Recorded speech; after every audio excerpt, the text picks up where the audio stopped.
Euzu billahi mineşşeytanirracim. Bismillahirrahmanirrahim.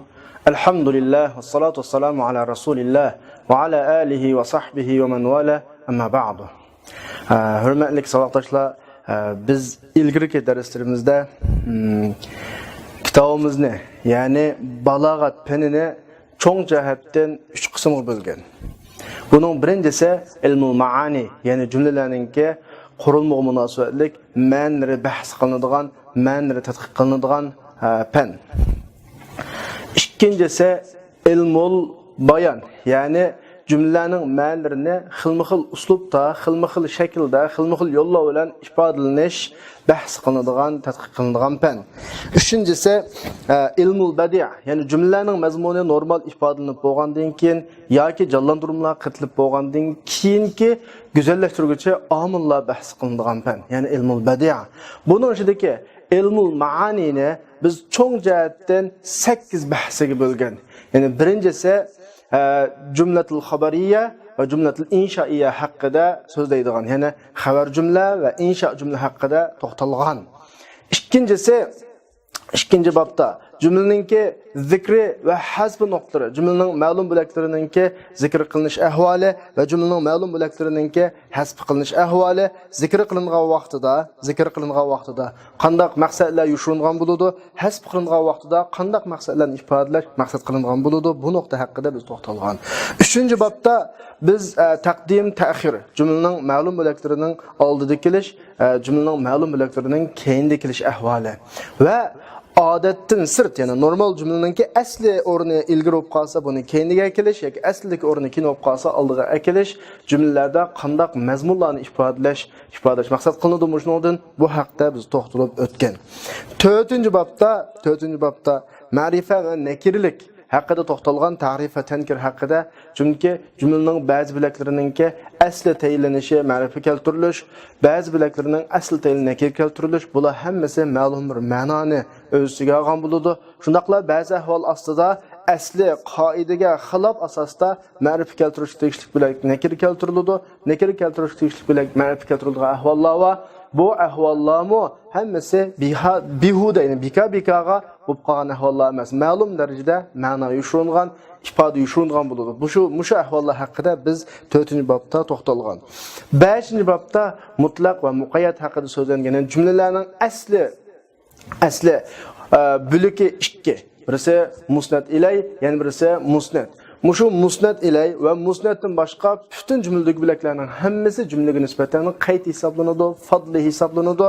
Bular har birisi o'ziga tayinlangan hukmi ma'nosiga qarab turib, qaydlangan vaqtida jumlaning mazmuniga o'zgartish kirgizadi. Mushlarning xoli qolgan ahvol jumlaning mutlaq holatildi. Buni biz oldingi soatlik darslarda ma'lum darajada so'zlab o'tgan. Undan keyin bugungi darsimiz al-babus sadis al-qasr, yani fil qasr haqida. Hamda qasr haqida to'xtalishdan ilgari biz nahvida o'qiganlarimizni azroq eslab o'tsak, biz nahvida mundaq ahvollarni o'qiymiz. Ya'ni istisnoda bir babni o'qiymiz. Istisnoda illa deb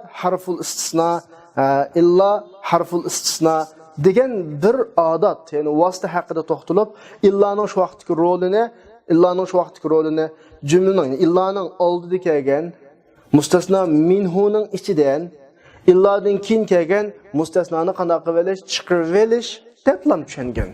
Biz u tushuntirishlar shu vaqtdagi ibtidoiy o'quvchilarga, ya'ni dastlabki saviyadagi nahv o'qiyotgan o'quvchilarga to'g'ri keladi. Buning shu vaqtdagi ismi istisno. Undan boshqa biz huruful atfining bayonida la, bel, lakin degandek mundaq vositalarni o'qigan. Shuni shu yerda o'ziga loyiq ravishda tunishtirgan. Undan boshqa inniga mai kafininki kirgan holatini so'zlab kelib, innama deb bir vositani tushuntirgan. Bularning hammasini o'z joyida grammatikaga munosabatlik mulohizasi bilan grammatikaga munosabatlik taraflari bilan tushuntirgan, ammo uning boshqa taraflarini tushuntirmagan. Ammo shu vositalar asli jumlada qasrda bir mazmunni ifodalaydi. Unda o'zi qasr degan nima desa, biz ilgirki darslarimizda tushuntirib kelayotgandek jumladagi asosiy ikki bilak bor. Birisi igi bilak, yana birisi xabar bilak. Biz endi balog'at babida buni ma'no nuqtasidan mavsuf sifat deb tursaqmi bo'ladi. Mavsuf nima sifat? Balog'at sohasidagi sifat yoki mavsuf deganlarning hech qaysi nahvidagi sifat mavsuf emas. Balki ma'lum bir hukm nisbat berilgan tarafning hammasi mavsuf bo'ladi. Mayli u mubtada bo'lsin, yoki fa'il bo'lsin, yoki zulhal bo'lsin, yoki nahvidagi mavsuf bo'lsin, ma'lum bir nuqta yoki mayli mumayyiz bo'lsin, ma'lum bir hukm shuni nisbat berilgan nuqta mavsuf bo'ladi. Nisbat berilgan ish yakun sifat deb qaraladi balog'atda. Ma'no nuqtasidan aytilgan gap. Mavsuf sifat degani ma'no nuqtasidan aytilgan gap. Ma'talg'in tushungan bo'lsak, ya'ni jumladagi asosiy ishki bilak, ya'ni igi bilak va xabra bilak. Yoki hozir qatalog'ini bo'ydigan vaqtimizda mavsuf, ya'ni ma'lum bir ish harakatninki, ma'lum bir nisbatning igisi, sifat. Shu igisiga nisbat beriladigan nima? Nisbatning o'ttirida ma sifatni, ya'ni ma bir nisbatni ma mavsufga, ya'ni nisbat berilguchiga bog'lash o'ttirida yuz beradigan bir hodisa bu qasr. Andos bu qanday hodisa desa, biz ma sifatni, ya'ni mayli bir hukmni, mayli bir zotga yoki ma'lum bir hukmning egisiga normal nisbat bersak, bu vaqtida bu adi jumla, normal jumla bo'ladi. Muhammad talibun. O'quvchilik degan hukmni Muhammadga qanday qilyapmiz, nisbat beryapmiz normalda. Ya'ni Muhammad o'quvchi, boshqa hech qanday hukm yo'q. Ana azhabu ila suq. Men bozorga boraman. Mening bozorga boradigan o'rnim, ya'ni yurinishim bozorga nisbatlanadi, normal. Ammo mushudagi sifat bilan mavsufning o'rtasidagi aloqani xoslashtirish shaklida, ya'ni mushu nisbat shu mansubun ilayga, ya'ni shu musnad ilayga yoki shu mavsufqa, ya shu mudof ilayga, ya shu mahkumun alayga xos degan shaklda ifodalasak, biz buni qasr deb ifodalaymiz. Masalan, birisi Muhammad ham o'quvchi, bir yandan o'qib, bir yandan qanday qilyapti, ishlayapti desa, biz buning qarta qarshi tarafning o'tirib qo'ygan fikrining xatoligini ifodalash uchun keskin shaklda qasr ishlatishga muhtoj. Ya'ni ma Muhammadun illa talibun. Muhammad faqat o'quvchi. Ya'ni Muhammaddan qarshi taraf o'ylayotgan ikkinchi bir sifatni, ya'ni ishchi, ishlayotdi, pul tepyotdi degan sifatni inkor qilyapmiz. Ma'o sifatni nimaga xos qilish, mavsufga xos qilishga talib, o'quvchilik degan bir nisbat sifatni, bir hukm, bir hukmni Muhammad degan mavsufqa, ya'ni mahkumun alay yoki musallay yoki mansubun ilay yoki mahkumun alay deb qanday atsak bo'laverdi, o'sha bir ishning egizgi zotga xoslashtiriqki, Muhammadda haliqi tijoratchi yoki ishlayotdi degan sifat yo'q. Faqat kimlanba, taliblik degan sifatlanba degan hukmni ifodalash qasri hisoblanadi. Anglasam bugun maktabga, bozorga va boshqa o'rinlarga bordi ekansan-ku. La azhabu illa ila al-ma'had. La azhabu illa ila al-ma'had. Men faqat ma'had bilan boraman. Qarshi taraf bizga shunda bir hukmni bildadiki, men bugun bu yerga boramishman. Men ma hukmlarning hammani inkor qilib, bugun bormoqchi bo'lganimning faqat ma'had ekanligini ifodalagan shaklda bir ma'no ifodalasam, bir jumla qurashni bo'lsam, shu jumlada qo'llanilgan uslubim qasr uslubi bo'ladi. Ya'ni la azhabu illa ila al-ma'had. Illa ila al-ma'had. Anglasam sen Qur'on 6 sahih kitoblarning hammani yodlab o'tibsan-ku desa, amaliyat unda qilmoqliq. Qur'onlam yodlaqliq. Nima deyman? Ana ma hafiztu illa al-Qur'on. Sen degandek hadislarni va boshqa matn kitoblarni yodlamadim. Faqat Qur'onni yodladim. Yodlash degan nisbat kimga ham qaratildi? Qur'onga ham qaratildi. Mana bu uslub qanday uslub deb hisoblanadi? Qasr uslubi deb hisoblanadi. Mana bu uslub qasr uslubi deb hisoblanadi.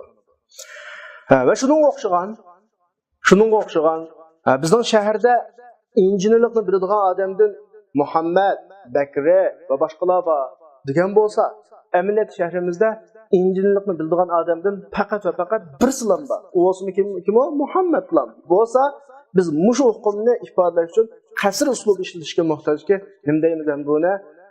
Laysa fil Madina muhandis illa Muhammad. Laysa la muhandisa fil Madina, la muhandisa fil Madina illa Muhammad. Şəhərdə İncildə faqat kim var? Muhammad var. Mana mandaq uslubni biz qasr uslubu deymiz. Bununmu ma'lum darajada vositalar keladi, buningmi yo'llari var. Biz inshaalloh bugungi darsda musha haqda to'xtalamiz. Anda o'zi avtor avval qasrni ta'rif qilishdan boshladi. Al-babus sadis fil qasr.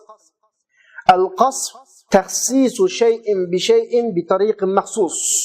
Qasr deganimiz ma'lum narsani ma'lum narsaga maxsus bir usul, bir yo'l bilan qana qilish, xos qilish. Ma'lumdiki ma'lum narsani ma'lum narsaga degani, ma'lum narsaga degan o'rinni sizlar qanday tushunishinglar kerak desa, bayat men degandek ya mavsufni, alaqi men sizlarga tushuntirayotgan, ya'ni mahkumun alay yoki mansubun alay yoki musnad alay yoki jumladagi ega degandek mavsufni sifatga xos qilish, ya'ni ega sifatga xos qilinadi. Yoki sifatni, ya'ni nisbatni, jumladagi hukmni, yakunni shu jumlaning egasi bo'lgan mavsuf yoki mahkumun alay yoki muslayga xos qilinadiki, sifatni mavsufga xos qilinadi. Ya'ni shu taxsis shay'in bi shay'in degani ma'lum narsa degani ya aniga xos qiladi, ya aniga xos qiladi. Ikki xil yo'lga chiqib, avtor mushu xil ta'rifatni eng yaxshi ta'rifat deb kelgan gapda taxsis shay'in bi shay'in. Ma'lum narsa.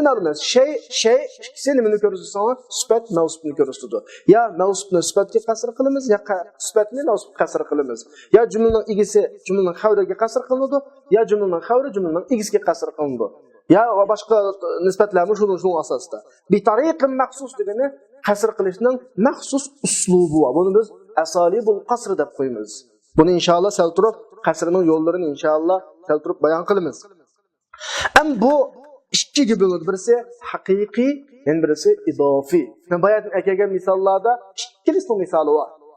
Masalan, bayatning kelgan misollarning ichida la muhandisa fil madinati illa Ali desa.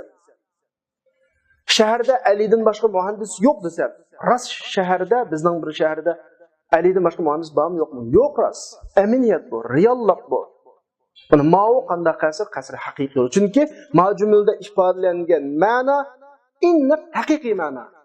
Bir nuqtaga qaratilmagan, bir yaga nisbatan selishtirma shaklda, nisbiy shaklda emas. Zodi shaharda nima yo'q? Alidan boshqa muhandis yo'q. Ma'u haqiqiysi.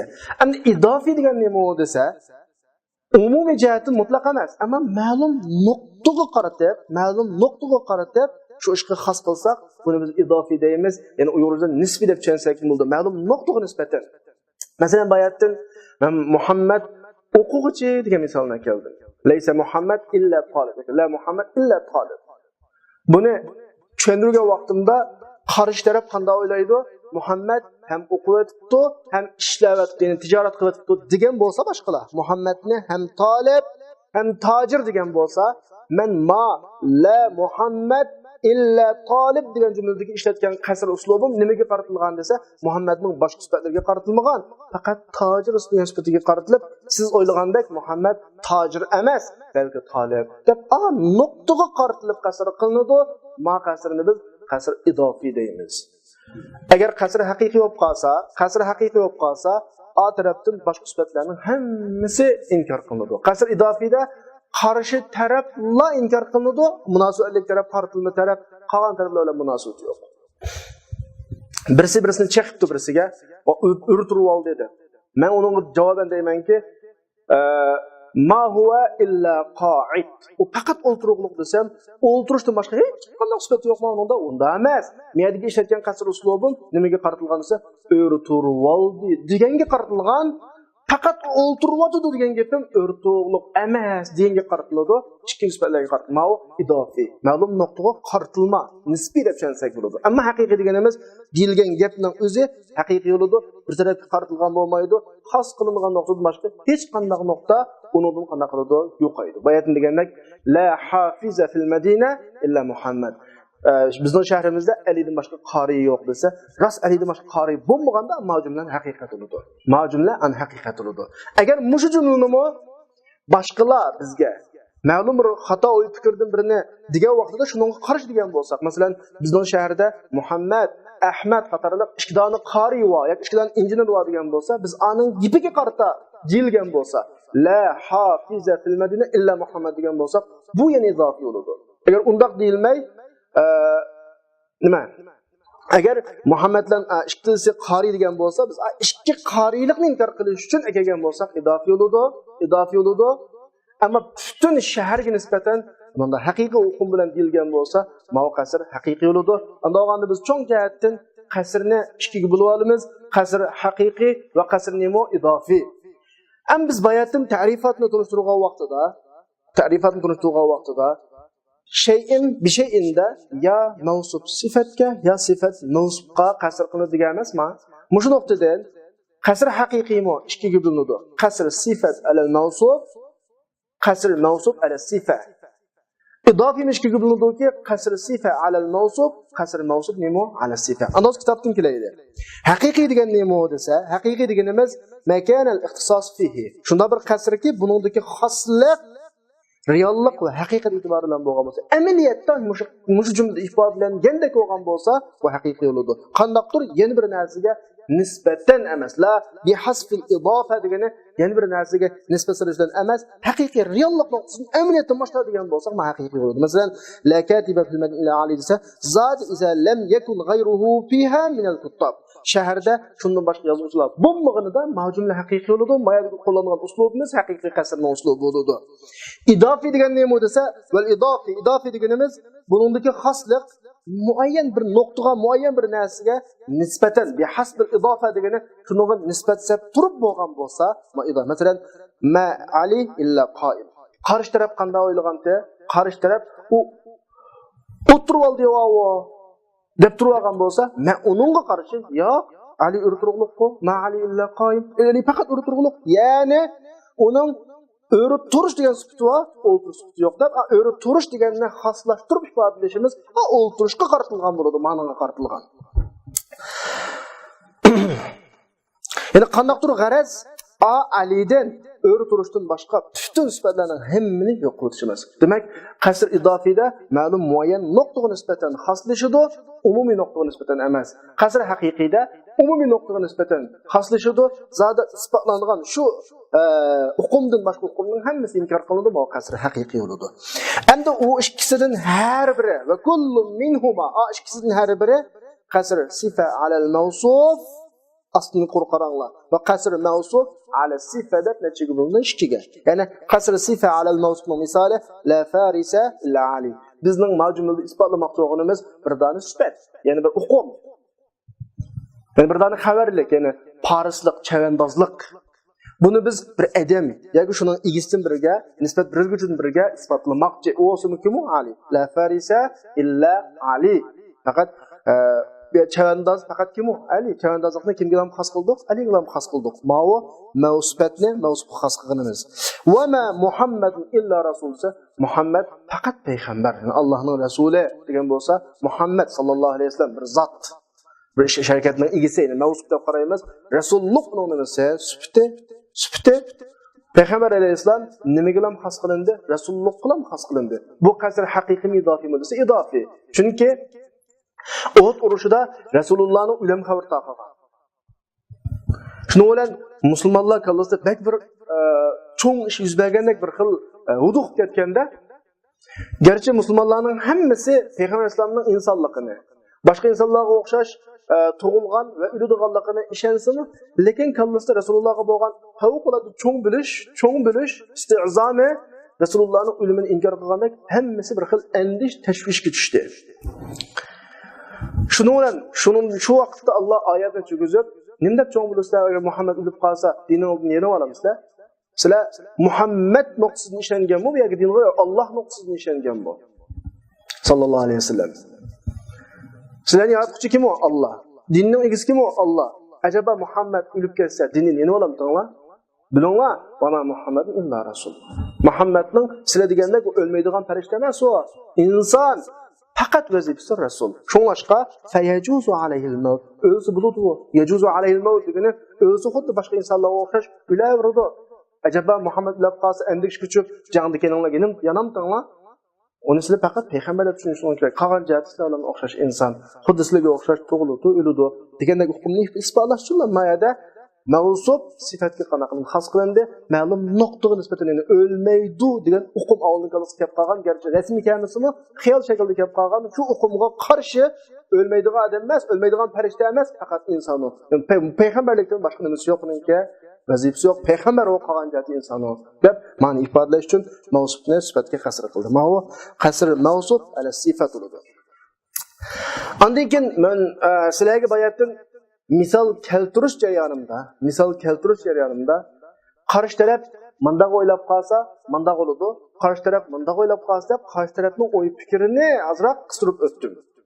Masalan, la katiba fil madina illa Ali deganni qarshi taraf shaharda Ali bilan Muhammad ikkilisi yozuvchi deb o'ylab qolgan bo'lsa, yoki qarshi taraf Muhammadni ham hofiz hem hadislarni yodlaqliq deb o'ylab qolgan bo'lsa, deb bunda misollarni keltirishimda qasr muxotabninki qarshi tarafning ahvoliga qarab turib, qarshi tarafning o'y fikriga qarab turib uchga bo'linadi. Shu avtorda aytadi, "Val qasrul idofi", bayatni biz ikkiga bo'lgan qasr idofi muxotabning ahvoli e'tiboridan nechaga bo'linadi? Uchga bo'linadi. Qanday uchga bo'linadi? O'xshash bir jumla qilaysizlarga hozir. Zeydun katibun la şairun. Allah'ımı qasrning vasıtçısı. Şunu yadlarını misal aldım. Zeydun katibun la şairun. Zeyd katib, şair emas.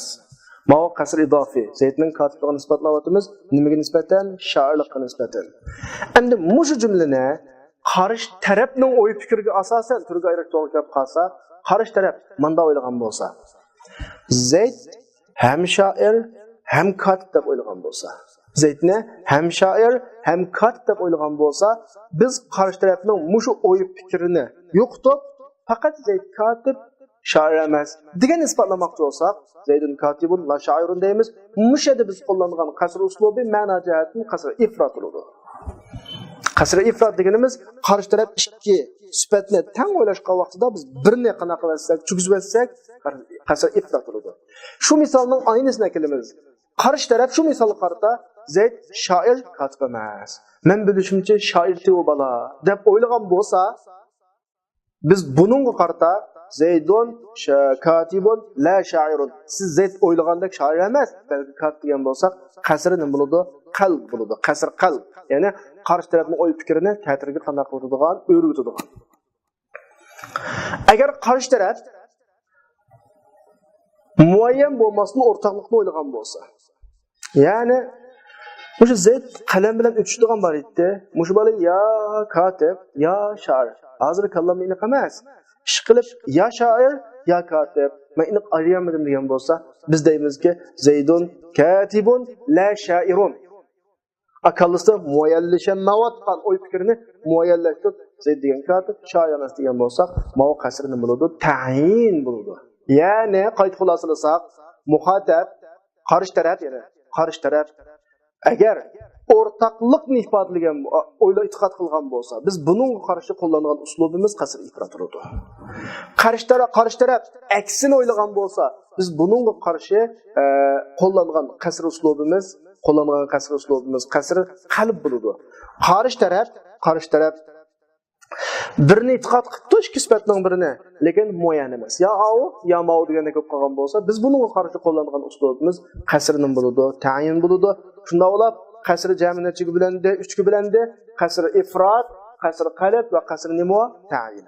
Unda o'z kitob qaranglar, avtor deyotdi, qasr idofi yanqasimu bi'atibar hal al-muxatab ila thalathati aqsam.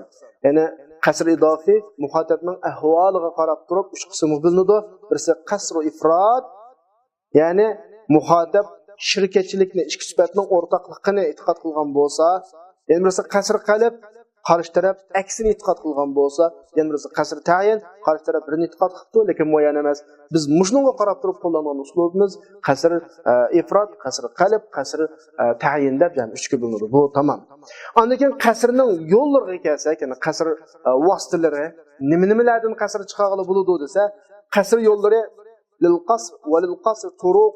Qasrning bir qancha yo'llari bo'lib, minha shu yo'llarning qatoridan an-nafi wal istisna. Yani birinchisi nafi istisna. Yani illa bilan kelgan nafi. Lekin nafi bilan birga kelgan illa deb tushunsak bo'ladi. Masalan, ma illa, laysa illa, nama la illa, in illa degandek oldida nafi kelib, keyin nima kelib qolsa, illa kelsa, ma istisna, nafi bilan kelgan istisna bo'ladi. Bundan qasr chiqadi. In hada illa malakun nimu karim. Ma'runa in nafi illa istisna bo'ladi. Bu adam emaskan bu, farishta ekan bu deb, Yusuf alayhisolamni ko'rgan ayollarningki qasr ishlatib turib, mubolig'ini ifodalash uchun qo'llanilgan uslub. Ya'ni shu yo'llarning qatoridan, ya'ni qasr ifodada yo'llarning qatoridan birisi innamal fahimu ali. Innamal fahimu ali. Masalan, sinfda uçendim deydi, bu çendim deydi. O'quvchining qaysini tushungan, qaysini tushunmaganligini bilib olaydi. Shuna qarab turibligida innamal fahimu ali. Yani faqat tushunganiki mu ali.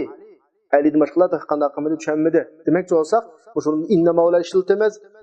Al-fahim, al-fahm degan sifat, ya'ni o'qim aliga qanday qilib xos qilindi, qasr sifat alal mavsuf bo'ladi, innama bilan ifodalandi.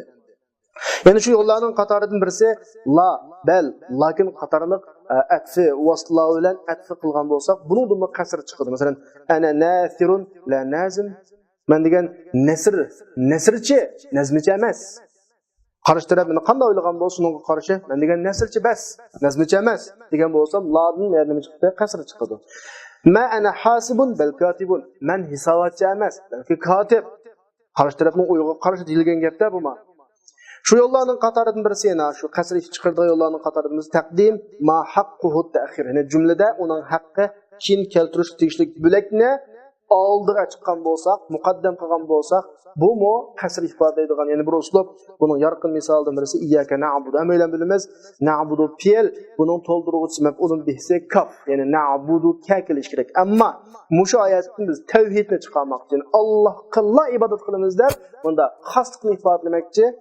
Shu sabab tufaylidan na'budu ka degandagi kaf maf'ulun bihni oldiga o'tkazib ifodalash to'g'ri keldi.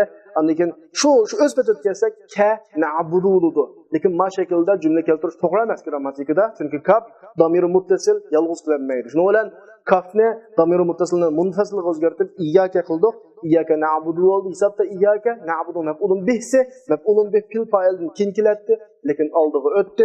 Manda shakl qasr chiqadi. Shunga iyyaka na'budu tarjimasida o'zlariga ibodat qilamiz va o'zlariga yordam tilaymiz deb tarjima qilishimizning sababi shu. Shuning bilan bizning bugungi qasr haqidagi mazmunlarimiz oxirlashdi. Va oxiru da'vana alhamdulillahi robbil alamin.